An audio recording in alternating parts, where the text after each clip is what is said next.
신명기 5장 17절로 21절까지 우리 다 같이 합독합시다.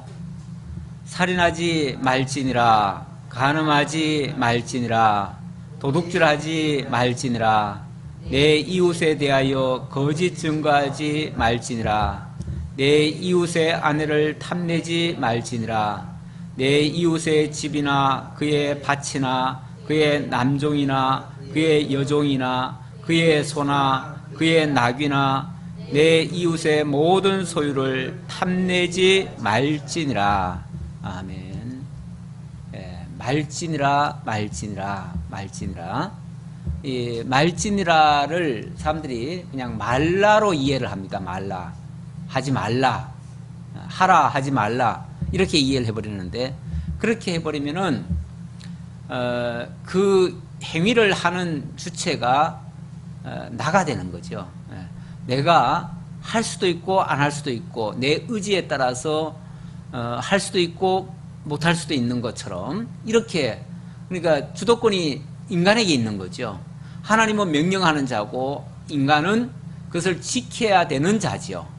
그렇게 되는데, 제가 지난번에도 그렇게 말씀드렸습니다. 이 말진이라고 하는 거는 그냥 말라라는 뜻이 아니라, 하라 하지 말라라는 뜻이 아니라 하나님의 지고한 뜻을 담고 있고, 그 어떤 당위성을 얘기하는 거다. 그렇기 때문에 사실은 말라보다는 못한다 또는 할 수 없다, 이런 의미가 오히려 더 강하다, 그렇게 말씀드린 바가 있습니다. 그래서 살인하지 말라, 말지니라로 이해하지 말고 살인할 수 없다, 이렇게 이해를 해야 맞다는 거죠. 살인할 수 없다. 그러니까 살인하지 말지니라 그러면은 너들이 살인하면 안 돼, 그러니까 살인하지 마, 이렇게 인간에게 마치 초점이 맞춰져 있잖아요. 근데 그게 아니고 하나님이 너희는 살인할 수 없어, 이렇게 말씀하는 거죠. 살인할 수 없어. 그 말은 살인했다가는 큰일 나는 거죠. 살인했다가는 바로 하나님께 걸리는 거죠. 하나님은 살인할 수 없게 만들어 놨는데 우리가 살인을 해버리니까, 그러면은 완전히 하나님 이상을 우리가 해버리는 꼴이 되는 거죠. 하나님 이상으로 넘어가는 꼴이 되는 거죠. 하나님 자리에 올라가는 거나 마찬가지죠. 이 생명이라고 하는 거는 생명의 주인이신 하나님께 달린 겁니다. 그 생명이 우리 게 아니에요. 내 생명이 내 게 아니에요. 왜 살인할 수 없는가 하면은, 살인이라고 하는 건 생명을 거두는 거잖아요. 생명을 거두는 거죠? 맞아요, 안 맞아요? Yes, no? 아니, 생명을 거둔다. 그러니까 죽인다는 말도 생명을 거두는 거 아니에요. 근데 그 생명이 내 거예요? 하나님 건데 하나님 생명을 내가 거두면은 뭐 하는 거죠? 하나님 자리에 올라간 거지. 하나님 자리, 그냥 살인한 정도가 아니라 그 생명이 하나님 건데 하나님 자리에 올라가서 하나님의 할 일을 하는 거죠. 그렇잖아요? 생명을 살리고 죽이는 것은 하나님만이 할 수 있는 거예요. 원래 인간은 내 게 아니에요. 내 생명이 아니에요. 우리가 태어날 때 내가 생명 가지고 태어났어요? 내 생명 가지고 태어났냐고. 우리 인간은요, 스스로 온 자가 없어요. 내 생명을 내가 가진 게 아니에요. 사실 내게 아무것도 없어요. 내게 아무것도 없고, 하나님이 생명을 주니까 생명이 있는 거예요. 그리고 하나님이 생명을 거둬가시면 우리는 생명이 없는 거예요. 그러니까 이게 내 생명이라고 생각하면 안 돼요. 사람들이 자살을 하거나 살인하거나 똑같은 거예요. 사람은, 그러니까 이 자살이라고 하는 것도 자기 생명을 거두는 거 아니에요. 또 살인이라고 하는 건 남의 생명을 거두는 거 아니에요. 그 생명이 자기 게 아닌데 어떻게 자기가 거둘 수가 있어요. 남의 생명인데 어떻게 내가 거둘 수 있냐고. 또 내 생명은 거둘 수 있다고요? 내 생명도 내 게 아니라니까. 그러니까 내 생명 거둘 수 없어요. 그러니까 하지 말라가 아니라 할 수 없다, 이 말이에요. 할 수 없다. 왜? 하나님 거니까. 하나님의 생명이니까. 그 말이에요. 그래서 이 말씀을 통해서 오직 생명의 주인이 하나님이심을 알게 해주고요. 무엇보다 이것은 하나님의 언약과 관계가 있어요. 하나님이 생명을 주신 이유는 뭐예요? 언약 자손을 생육번성시키기 위해서예요. 그런데 그 생명을 거둔다는 것은 하나님의 언약을 이루어지지 못하게 해방하는 꼴이나 마찬가지예요. 그것이 가장 큰 악한 거지요. 하나님의 언약이 이루어지지 못하도록, 다시 말하면 생육번성이 이루어지지 못하도록 하는 행위야말로 그야말로 하나님 자리에 올라가서 하나님을 대적하는 행위가 되는 거예요. 그게 무서운 거죠. 그래서 생명을 거둬서는 안 된다. 절대로. 예. 그 단순히 생명은 존귀한 거니까 이런 차원이 아니에요. 내게 아니기 때문에, 하나님 거기 때문에, 하나님이 주신 생명이기 때문에. 그러니까 생명이 고귀하다는 것도 우리가 동물적인 생명으로 고귀하게 느끼면 안 돼요. 요즘 사람들이 이게 혼선을 겪어요.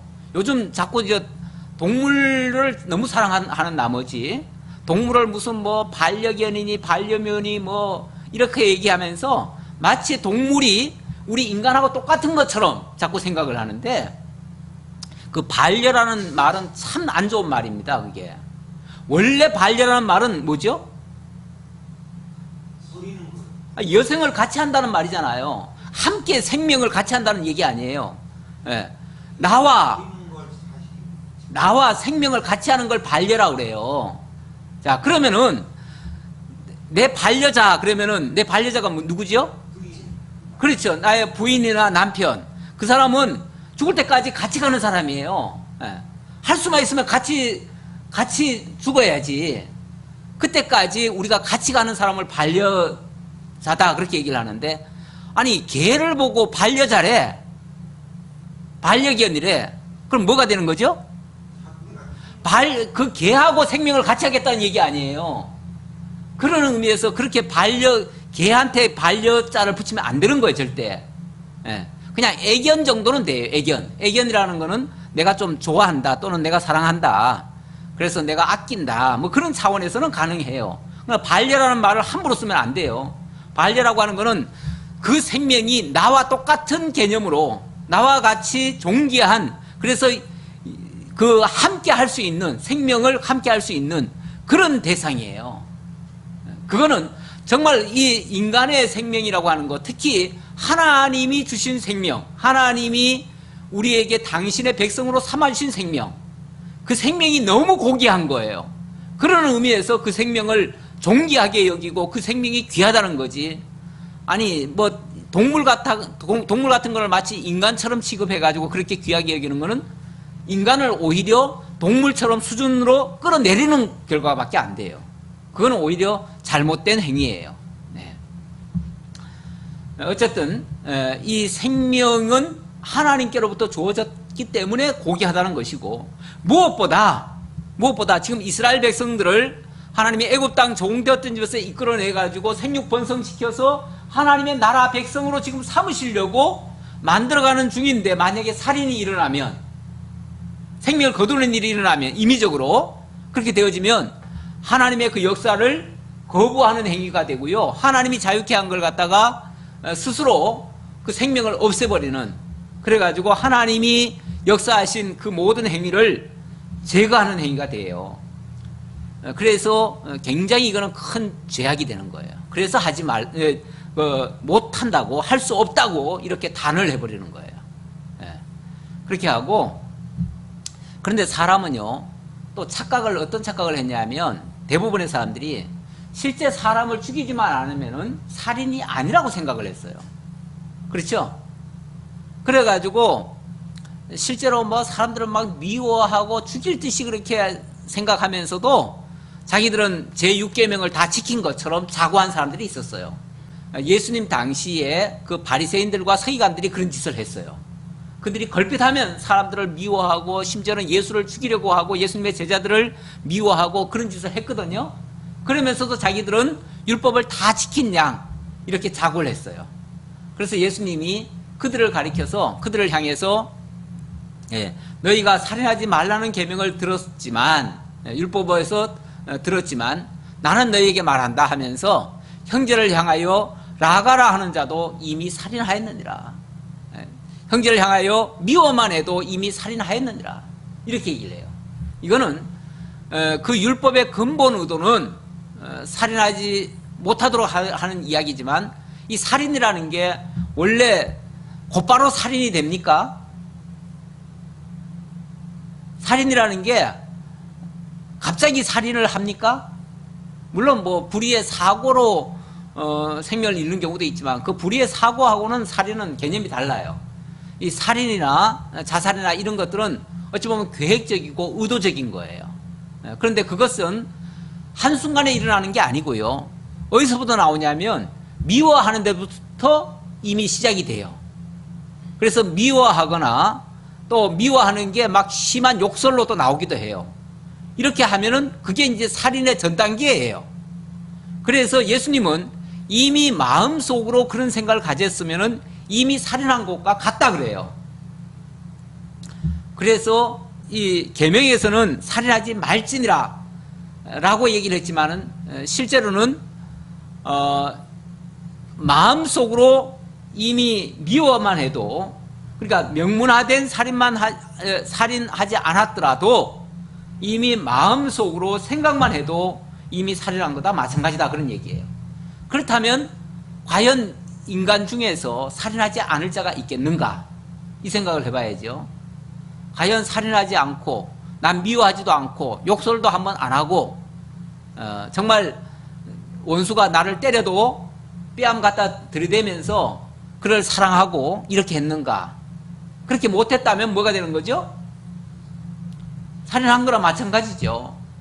그러면 인류는 모두가 다 뭐한 자가 돼요?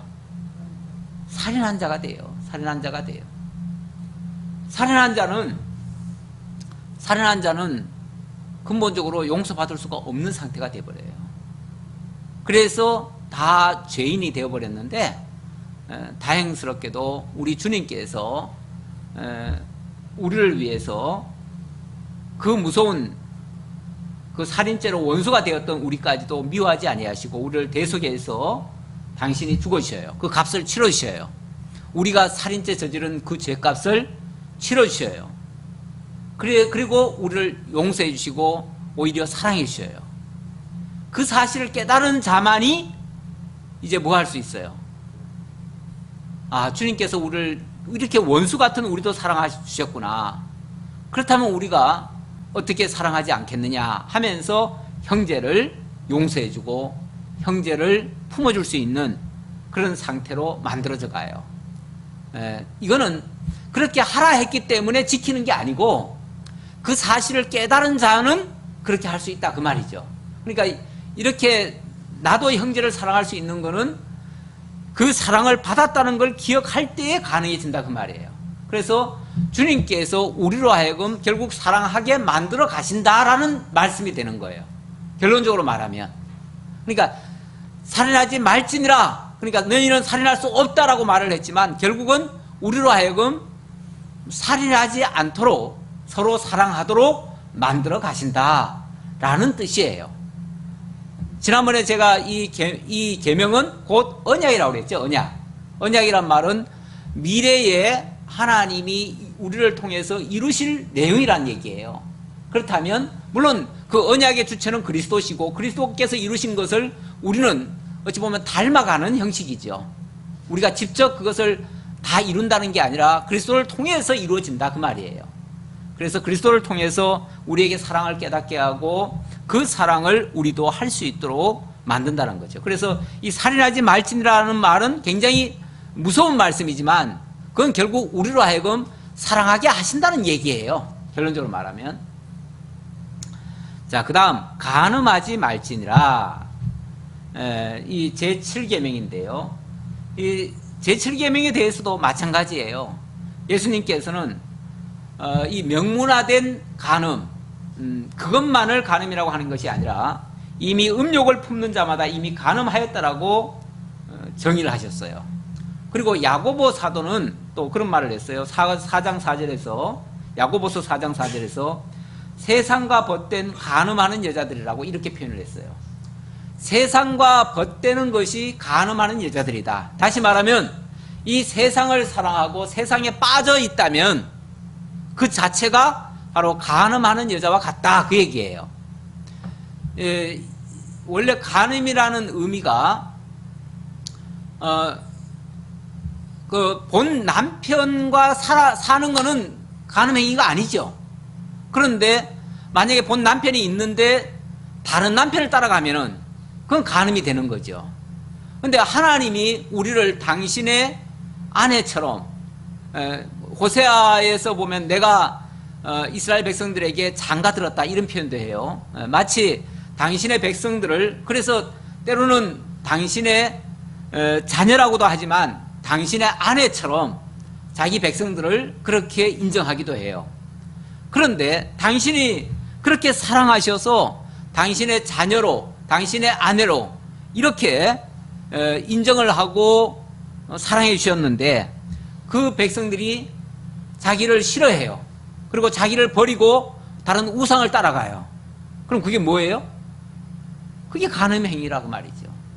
그러니까 하나님보다 더 좋아하는 게 있다면, 뭐 우상도 그런 거 아니겠어요? 그런데 더 좋아하고 세상에 완전히 빠져 있고 하나님 잊어버리고 하나님을 등져버리고 이렇게 하는 거, 그게 바로 간음하는 행위가 돼요. 근데 솔직히 우리가 세상에 살면서 세상을 완전히 등질 수가 있나요? 등질 수가 없죠. 만약에 거기서 온전히 세상을 등지고 살려면은 사도 바울이 뭐라고 그랬냐면 세상을 떠나야 된다 그랬어요. 세상을 떠나야. 우리는 세상을 떠나기 전까지는 이 땅에 있는 것을 가지고 살 수밖에 없어요. 이 땅의 것을 보고, 이 땅의 것을 만지고, 이 땅의 것을 먹으면서 살아야 돼요. 그러면 할 수 없이 땅의 걸 가지고 우리가 할 수 있잖아요.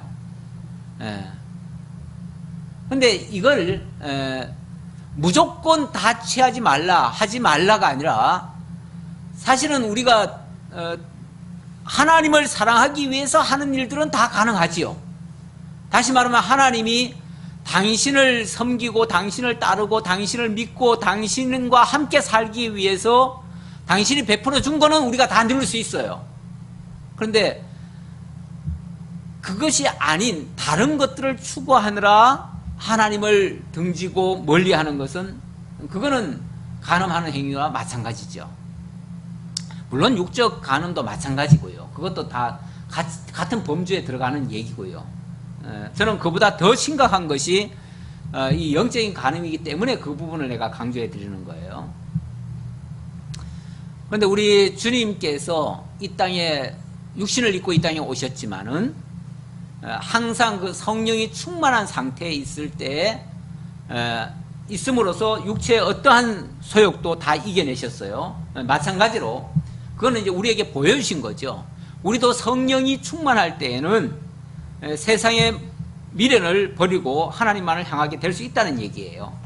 그래서 땅의 것을 추구하지 말고 위의 것을 바라보라고 하고 영의 소욕을, 육체의 소욕을 죽이고 영의 소욕을 쫓으라, 이렇게 표현하시죠. 이게 이제 성령께서 우리에게 해가시겠다고 하는 그러한 약속의 말씀이에요. 약속의 말씀이니까 결국은 장차는 성령께서 오셔서 우리와 함께 하시며 하나님의 것을 바라보게 한다는 거죠. 그런데 이제 우리가 바라볼 동안만큼은 세상 것을 떠나게 되지요. 그런데 위의 것을 바라보지 않으면은 우리는 세상에 또 취할 수밖에 없어요. 그래서 날마다 위의 것을 쫓도록 하시는 말씀이에요. 그 다음 19절의 말씀입니다. 8번째 계명인데요. 도둑질하지 말지니라. 도둑질. 도둑질이 뭐죠? 훔치는 거. 남의 것을 내 것으로 삼는 거죠. 그냥 훔친다라기보다도 남의 것을 내 것 삼는 거. 제가 이제 범위를 좀 더 넓혀요.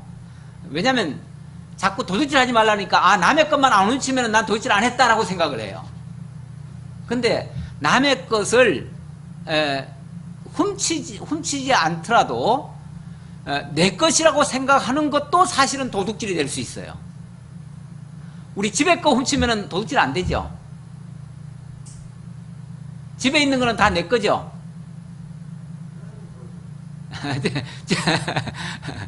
그래서 사람들이 착하게 살려고 도둑질 안 하고 살려고 시골 가서 농사 지으면 도둑질 안 하고 깨끗하게 산대요. 저 바닷가에 가서 고기잡이 하면은 업으로 살면 도둑질 안 하고 정직하게 살 수 있대요. 그런가요? 저 바닷가의 물고기는 전부 다 내 건가요? 그것도 내 거 아니에요. 그렇죠?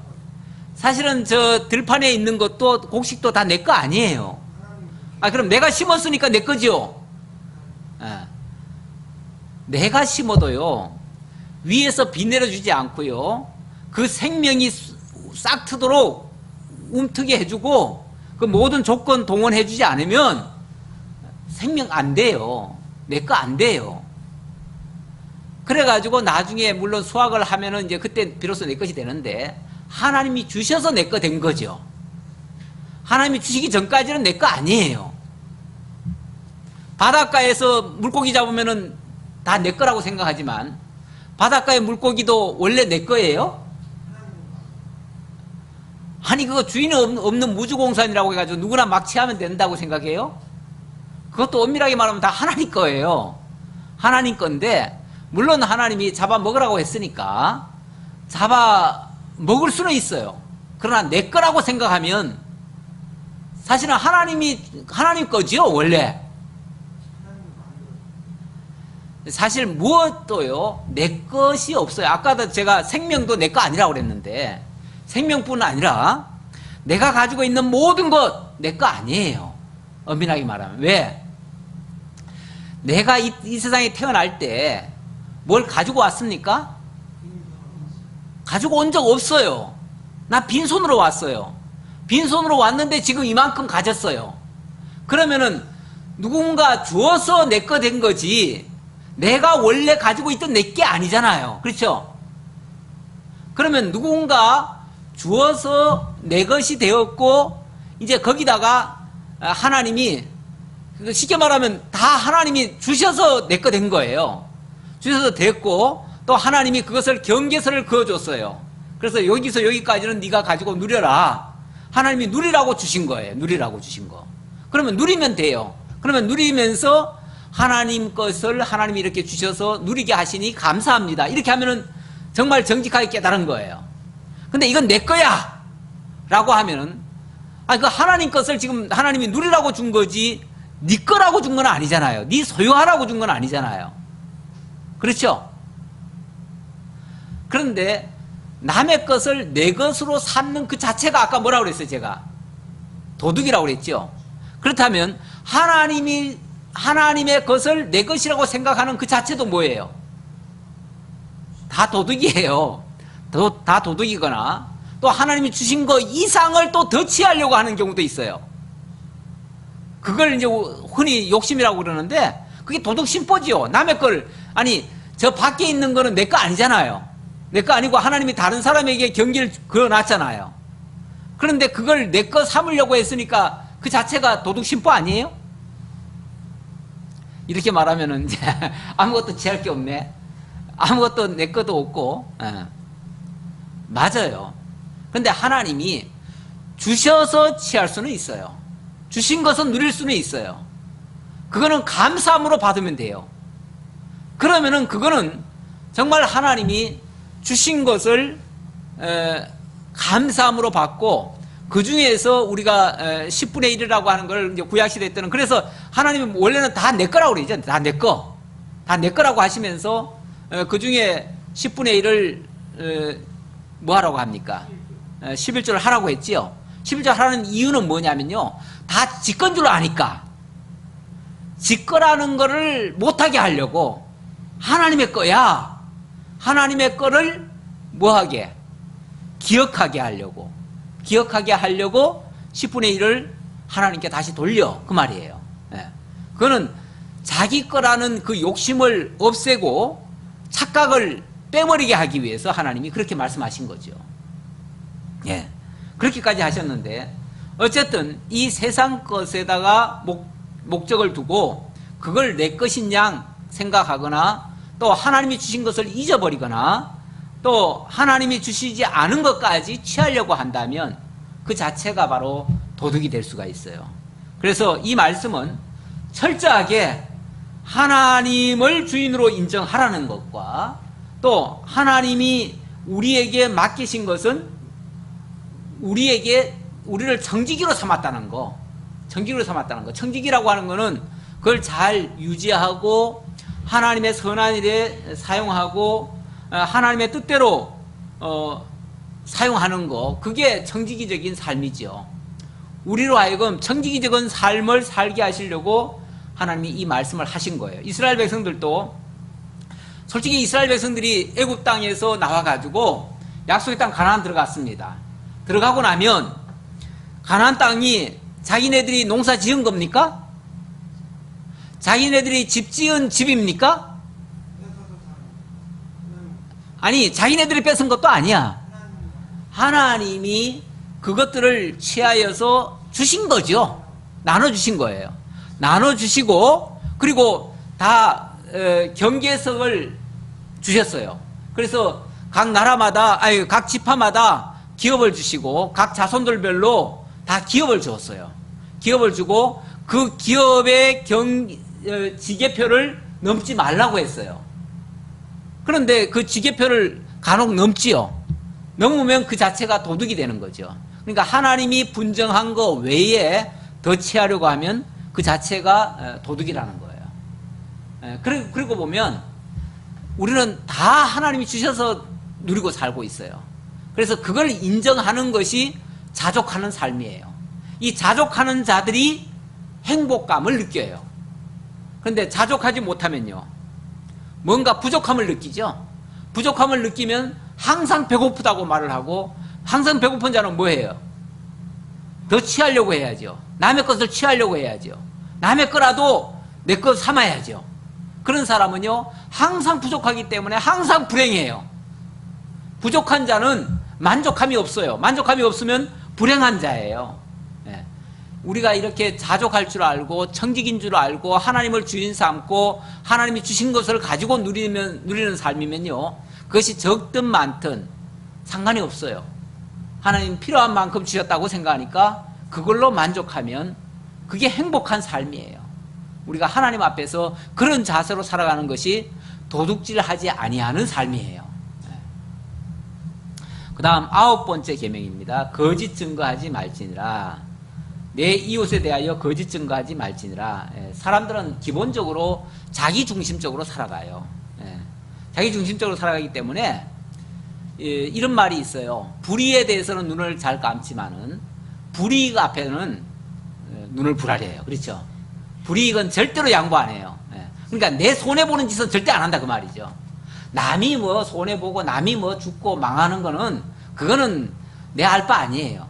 그러니까 그런 거는 그냥 적당히 눈 감아요. 괜히 내가 눈 떠봤자 귀찮아. 그러니까 그런 거는 눈 돌리고 내 손해는 절대로 양보 안 해요.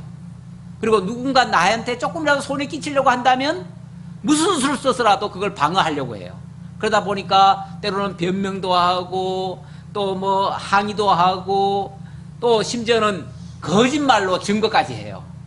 그러니까 이런 것들이 다 자기 합리화하기 위한 수단이죠.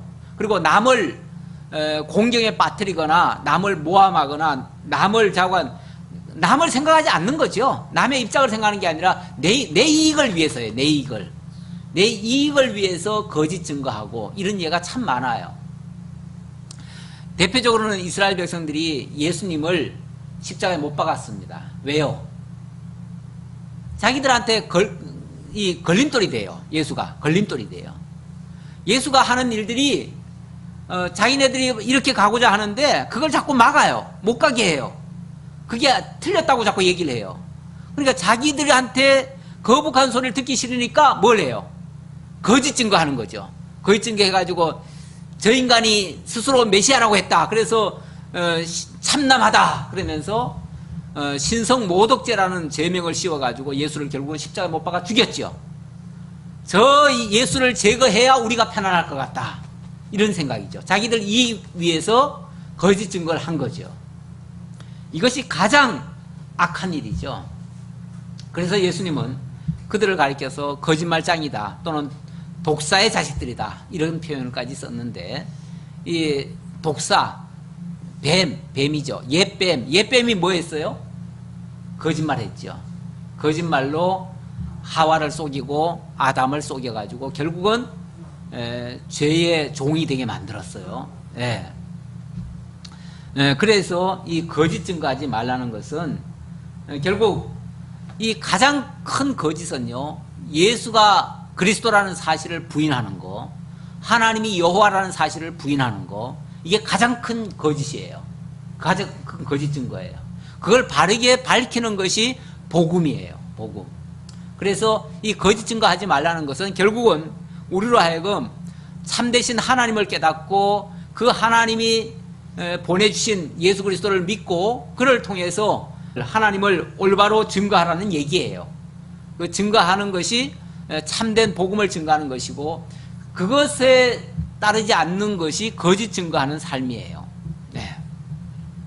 그래서 우리로 하여금 천국의 소망을 가지고 이 복음을 증거하며 살아가는 그러한 삶, 이런 것을 살게 하시려고 이러한 계명을 언약으로 주셨다, 그렇게 이해하시면 되겠고요. 자, 10번째 계명은 이웃의 아내나 소유를 탐내지 말라고 합니다. 내 이웃의 아내를 탐내지 말지니라. 내 이웃의 집이나 그의 밭이나 그의 남종이나 그의 여종이나 그의 소나 그의 낙이나 그 내 이웃의 모든 소유를 탐내지 말지니라.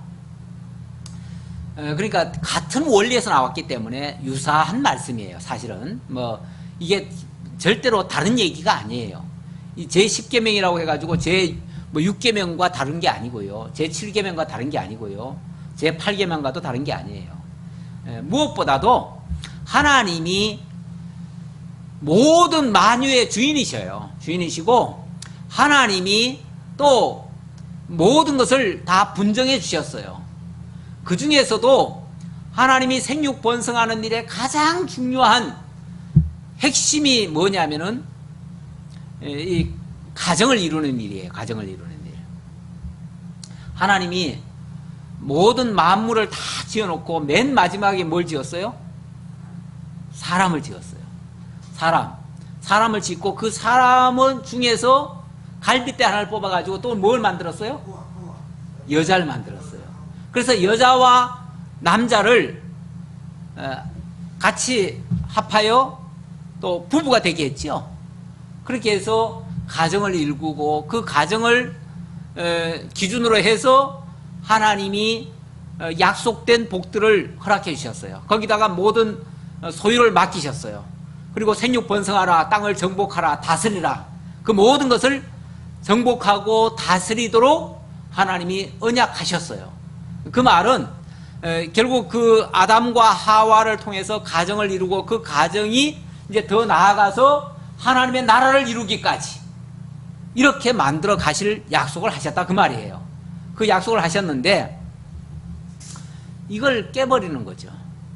이걸 깨버리면은, 깨버리기 위해서는 그 가정을 파괴하는데 하는 일들이, 쉽게 말하면 그 가정이 부부간에 제대로 살지 못하도록 이렇게 하는 일도 될 수 있고요, 그 가정의 소유를 뺏어버리는 것일 수도 있고요. 그 어쨌든 가정을 파괴하는 행위들, 이런 것들이 쉽게 말하면 여기 내 이웃의 아내나 소유를 탐내지 말라는 거죠. 그 아내를, 남의 아내를 탐내 가지고 만약에 빼앗아 버리면요, 그 가정 깨지는 거예요. 완전히 파괴하는 거예요. 이 죄 중에요, 남의 물건 하나 훔치는 것도 물론 큰 죄지만은 남의 가정을 파괴하는 행위는요, 어마어마한, 이거는 죄 중에서도 아주 극형에 처할 만한 그런 죄입니다. 요즘 뉴스 중에 어떤 이단이 왜 그 사람들 데려다가 저 피지로 옮겨가면서 한 400여 명을 데려갔어요. 데려갔는데 그게 온 식구들이 다 동의를 해가지고 다 같이 갔느냐? 그렇지 않아요. 경우에 따라서 부인이 반대하면 그 부인을 내치고 가게 하고요, 또 남편이 반대하면 남편을 내치고 가게 해요. 만약에 다행히 두 부부가 다 동의를 하거나 또 자식이 동의를 하면 그 부부 간에 서로 사장마당을 만들어가지고 서로를 두들겨 패게 만들어요. 그리고 부모와 자식 간에도 서로 두들겨 패게 만들어요. 왜요? 서로 똘똘 뭉치면 안 되니까. 서로 똘똘 뭉치지 말고 서로를 바라보지 못하게 하고 오로지 그 교주만 바라보게 만들기 위해서. 교주한테만 다 집중하려면은 서로는 다 원수가 돼야 돼요. 물론 그런 말씀이 그 성경에 보면은 예수님이 왜 그런 말씀이 있었지요? 내가 온 것은 너희를 화평하게 한 것이 아니라 아버지와 뭐 아들이 또 시어머니와 며느리가 불화하려 함이라 뭐 이런 말씀이 있어요. 그 말씀 그 같은 걸 비슷하게 인용하면 얼마든지 그런 해석도 나올 수가 있어요. 그래가지고 가정을 다 산산이 부서뜨려 놨어요. 가족 간에도 서로가 미워하게 만들고 서로가 그냥 원수시하게 되고 그래서 정상적인 가정이 이루어지지 않고 그러면서 무슨 천국 가겠다고 거기서 지상 천국 만들어가지고 거기서 살겠다고 자기만이죠. 아주 지독한 이기주의죠. 그렇게 가정을 깨버리고 그의 소유들을 빼앗아버려 그러면서 그 재산까지 다 빼앗아버렸잖아요. 재산 빼앗고 이런 행위야말로 철저하게 정말 남의 것을 탐내가지고 이렇게 하는 아주 악독한 행위가 됐지요. 자, 어쨌든 이건 하나님이 분정해 놓은 것을 절대 건드리지 말라는 거예요. 하나님은 다 그 가정을 이루고 그 가정을 통해서 하나님이 누리고 살 수 있도록 다 소유로 주셨어요. 그것을 함부로 취하지 말라는 거예요. 남의 것에 경계표를 넘지 말라는 거예요. 그래서 하나님이 주시지 않는 것을 탐내는 거 그것도 사실은 굉장히 안 좋은 일이고요. 그리고 설령 우리가 탐낸다고 해서 또 내 거 됩니까? 사람만 치사해지죠. 사람만 더러워지는 거죠. 남의 거 취한다고 해가지고 다 내 거 된다면요 다 취하겠죠. 다 취하려 하겠죠. 세상 사람들은요 욕심이 많아가지고 꾸면 뭐 다 이루어진다 해가지고 막 남의 거 다 빼앗는 꿈을 다 꾸죠. 그 성공한다는 게 뭐예요? 이긴다는 게 뭐예요? 다 남을 깔아뭉개서라도 내가 자관 취하겠다는 거 아니겠어요? 그런 꿈은요 이루어져서도 안 되고요. 이루어지면 잘못되는 거죠.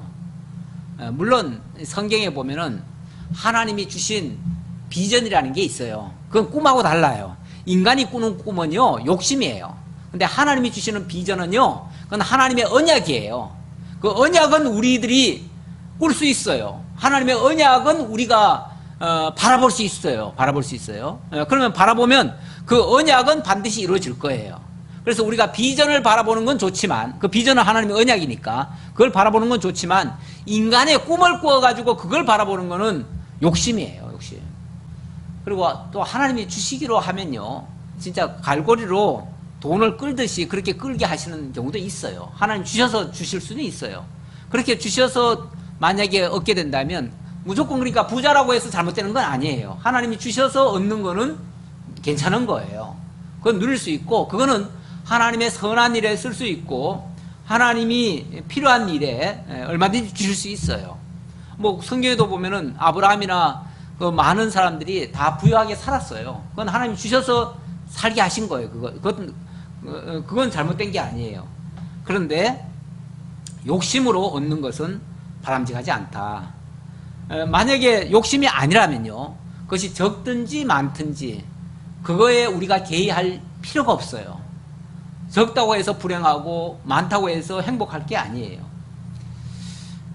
결국 우리가 이 율법을 제대로 지킨다고 하는 것은, 이 계명을 제대로 지킨다고 하는 것은 이 문법화해 놓은, 명문화해 놓은 이 법을 지킨다는 게 아니고 우리가 하나님을 어떻게 알고 있느냐, 하나님에 대한 지식이 얼마나 크냐, 하나님의 말씀에 얼마나 순종하느냐. 그러니까 하나님을 주인으로 인정하고 하나님의 말씀이 이루어진다는 것을 믿고, 그러면은 하나님의 언약을 기다리고 하나님을 믿고 하나님 앞으로 나아가죠. 그러면은 우리들에게서도 이 계명이 지켜져요. 지켜지는데 내가 욕심으로 해서는 절대 안 지켜져요. 그러니까 하나님을 믿고 하나님 의지하고 성령의 인도 따라가면 이 계명은 나도 모르게 하나씩 지켜져요. 우리가 발걸음을 위로 향하고 있으면 이 아래 것은 멀어지게 돼 있잖아요. 그렇죠? 그러니까 이 세상적인 것들은 우리가 위의 것을 바라보고 나아가면 아래 것은 점차 사라져요. 사라지는데 이걸 취해야 된다고 생각해가지고 여기에 막 함몰되어 있으면 위에 쪽으로는 못 가요. 한 발짝도 못 가요. 그러면 하나님의 언약에 참여되는 게 아니에요. 그걸 이해하시고 22절로부터 27절 보도록 하겠습니다. 여기서는 언약을 세우시는 여호와의 영광과 그 위엄에 대해서 소개하는데요. 22절부터 보겠습니다. 여호와께서 이 모든 말씀을 산 위 불 가운데 구름 가운데 흑암 가운데에서 큰 음성으로 너희 총에 이르신 후에 더 말씀하지 아니하시고 그것을 두 돌판에 써서 내게 주셨느니라. 하나님이 지금까지 말씀한 거를 이거를 두 돌판에다가 기록을 해서 모세에게 들려줬다는 거죠. 산이 불에 타며 캄캄한 가운데에서 나오는 그 소리를 너희가 듣고 너희 지파와 수령과 장로들이 내게 나와 말하되 우리 하나님 여호와께서 그의 영광과 위엄을 우리에게 보이시매 불 가운데서 나오는 음성을 우리가 들었고 하나님이 사람과 말씀하시되 그 사람이 생존하는 것을 오늘 우리가 보았나이다. 이제 우리가 죽을 까닭이 무엇이니까 이 큰 불이 우리를 삼킬 것이요 만일 우리가 우리 하나님 여호와의 음성을 다시 들으면 죽을 것이라.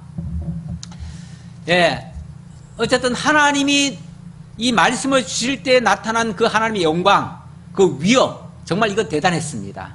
그리고 그 음성, 너무나 정말 두려울 정도로 그 소리가 장엄했어요. 그래서 백성들이 너무 놀라가지고 하나님, 모세요, 저 음성을 우리가 직접 안 들을 수 있도록 좀 해달라고. 왜냐하면 하나님 뵙기가 너무 무섭다는 거죠. 실제로 하나님을 직접 보면요, 하나님 직접 보고 살 자 없습니다. 가끔씩 하나님 봤으면 좋겠다 그런 사람이 있죠. 하나님이 잘 안 믿어지니까 나는 하나님 못 믿겠어. 하나님 살아계시다는 증거가 어디 있어? 내 눈에 똑똑히 보여준다면 내가 믿을게. 이렇게 말하는 사람이 있어요. 그리고 어떤 사람들은 또 밤에 하나님 보여주세요 했다가 밤에 뭐 이상한 사람이 나타나면 내가 어젯밤에 하나님 봤다고 또 그렇게 말하는 사람도 있어요. 근데 하나님은 직접 만약에 본다면요, 그 하나님 보고 살 자가 없습니다. 하나님은 그렇게 위엄이 있으신 분이에요. 그리고 너무나 정결하신 분이기 때문에 죄인된 우리가 하나님 앞에 갔다가는요, 마치 이글이글거리는 그 태양 앞에 우리가 존재할 수 없듯이 그 찬빛 되시는 하나님 앞에 우리도 설 수가 없습니다. 없어요. 그래서 하나님은 당신의 영광만을 보여준 거예요. 그런데 너무 무서우니까 직접 보여주지 말라고 오히려 당부를 합니다. 그러면서 26절, 육신을 가진 자로서 우리처럼 살아계시는 하나님의 음성이 불 가운데서 말함을 듣고 생존한 자가 누구니까? 당신은 가까이 나아가서 우리 하나님 여호와께서 하시는 말씀을 다 듣고 우리 하나님 여호와께서 당신에게 이르시는 것을 다 우리에게 전하소서. 우리가 듣고 행하겠나이다 하였느니라. 그래서 제발 모세 당신만 가서 직접 들으시고 우리한테는 그냥 전달만 해주세요. 우리가 직접 듣다가는 우리 다 죽을 것 같아서 우리는 못 듣겠습니다. 이렇게 얘기하는 거죠. 실제로 하나님을 만약에 보았다면 다 죽을 거예요. 그런데 다행스럽게도 하나님은 직접 오시는 게 아니고 중보자를 통해서 우리에게 다가오십니다. 그래서 이 시대에는 모세를 통해서 하나님이 말씀으로 다가오셨고요, 계명으로 다가오셨고, 오늘날은 성령을 통해서 또 그리스도를 통해서 우리에게 가까이 오셨어요. 지금은 이미 예수님은 오셨다가 부활 승천하셨기 때문에 지금은 성령이 우리와 함께 하셔요. 그리고 말씀을 통해서 우리와 함께 하셔요. 그래서 말씀을 통해서 우리와 함께 하시는 것이 가장 안전하고 가장 정확하게 하나님 자신을 보여주시는 방법입니다. 더 이상 추구하시면 안 돼요. 그러면 이상한 거 봐요. 그러면 이단들의 꾀임에 넘어갈 수도 있어요. 자, 28절로 33절까지 모세가 여호와의 명령으로 백성들을 교훈하는 장면입니다. 여호와께서 너희가 내게 말할 때에 너희가 말하는 소리를 들으신지라. 여호와께서 내게 이르시되 이 백성이 내게 말하는 그 말소리를 내가 들은즉 그 말이 다 옳도다. 그 백성들이 모세 당신을 통해서 들려주시고 직접 말씀하지 마세요 한 말이 맞다 그 말이에요. 맞다. 왜? 직접 만나면 너희들 다 죽으니까 그 말이죠. 그러니까 그렇게 해라 그 말이죠. 다만 그들이 항상 이 같은 마음을 품어 나를 경외하며 내 모든 명령을 지켜서 그들과 그의 자손이 영원히 복받기를 원하노라. 가서 그들에게 각기 장막으로 돌아가라. 이르고 너는 여기 내 곁에 서 있으라. 내가 모든 명령과 규례와 법도를 내게 이르리니 너는 그것을 그들에게 가르쳐서 내가 그들에게 기업으로 주는 땅에서 그들에게 이것을 행하게 하라 하셨나니. 우선 거기까지 봅시다. 자, 이제 하나님 말씀이 백성들의 그 말이 맞으니까 모세 네가 그 중보자 역할을 충분히 해라 그 말이죠. 그리고 백성들은 다 집으로 돌려보내고, 다만 오늘 이 하나님의 그 위엄을 그들이 다 느꼈으니까 하나님을 두려운 마음으로 경외하면서 하나님의 말씀에 순종하도록 해라. 이렇게 당부하는 말이죠.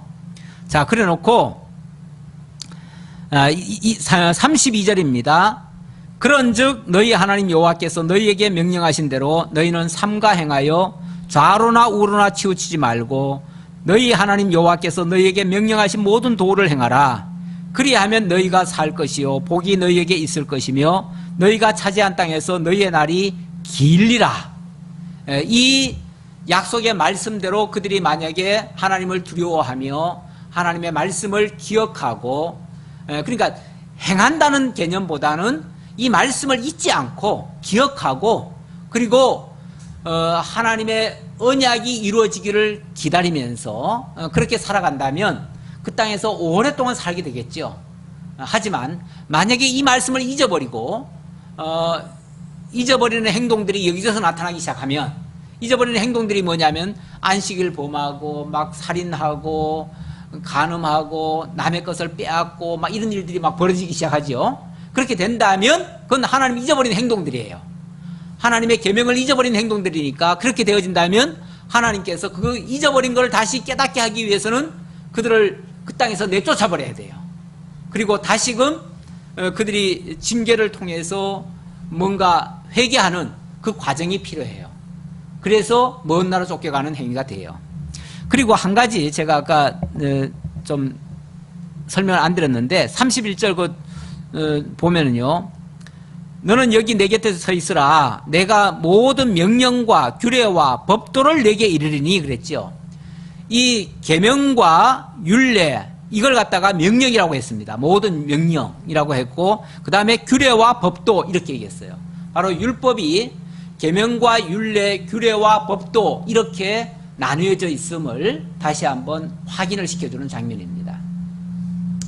이 모세 중보를 통해서만 하나님이 만나주시고 또 말씀을 통해서 만나주시고, 이것이 오늘날 그리스도를 통해서 만나주시겠다는 약속의 말씀과도 같은 거예요. 우리는 직접 하나님을 보려고 하는 그런 어리석은 생각을 하지 말고 이 말씀 속에서 하나님을 만나고, 그리고 그 말씀이 우리들에게 가르쳐 주신 그 언약을 믿고 위의 것을 찾으며 또 비전을 가지고 나아간다면 하나님 절대로 우리로 하여금 탈선하지 않게 할 거예요. 그리고 이 계명을 지킨다, 이거 어떤 만약에 행위로 생각한다 할지라도요, 그걸 어떻게 안 지키려고, 그걸 어긋나지 않게 하려고만 발버둥 치지 말고요, 우리가 긍정적인 것을 향해서 달려가면 부정적인 것들은요 자연히 떨어져 나가게 돼 있어요. 그러니까 우리가 계명을 지킨다는 개념은요, 일단은 기억하는 거고요. 일단은 기억하는 거고, 그리고 또 하나는 위를 향해서 달려가는 거예요. 위를 향해서 달려가면 이런 부정적인 거, 다시 말하면 이건 하면 안 되는데 이런 생각은요 저절로 없어지게 돼 있어요. 그리고 우리가 동시에 두 가지는 다 못해요. 한 가지를 하면 한 가지는 내려놓게 돼 있는데, 선을 행하면 악은 저절로 물러가져요. 우리가 흔히 이제 비유적으로 그런 얘기를 하죠. 우리가 통 속에 공기를 빼는 방법은 그 공기 빼려고 아무리 노력해도요, 조금 있으면 공기 또 들어가요. 그렇죠? 그런데 그걸 효과적으로 뺄 수 있는 방법은 그 속에다가 다른 걸로 채워 넣어요. 다 채워 넣어버려요. 꽉 채워버려요. 꽉 채우면 뭐가 돼요? 그 속에 있던 공기는 빠져나가지요. 그러니까 채우는 게 빠르지 빼는 게 빠르지는 않아요. 빼는 거는 힘들어요. 이거 불가능해요. 가까워요. 다시 말하면 우리가 율법 지켜가지고 의롭게 되려는 방법은 이 방법 자체가 틀려먹었어요. 그건 불가능이에요. 불가능. 그런데 우리가 선을 행하다 보면 이 악한 것들은, 행하지 말아야 될 것들은 저절로 하나씩 하나씩 없어져 가요. 그러니까 우리는 무조건 선을 향해서만 달려가자. 그것이 계명을 지키는 가장 유일하고도 아주 유익한 방법이다 라는 것을 말씀드리고 오늘 말씀 마치겠습니다. 기도하겠습니다. 아버지 하나님 감사합니다. 오늘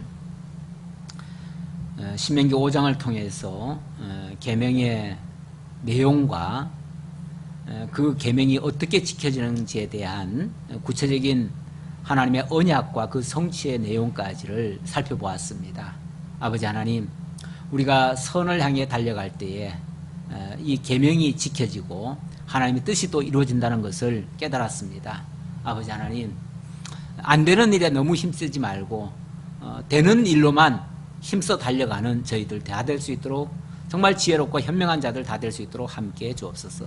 무엇보다 성령께서 우리를 끝까지 동행하신다 하셨사오니 성령만 의지하고 성령의 인도를 따라서 살아가는 저희들 다 되도록 함께해 주옵소서.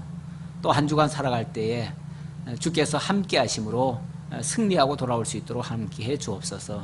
감사드렸고 예수님의 이름으로 기도하옵나이다. 아멘.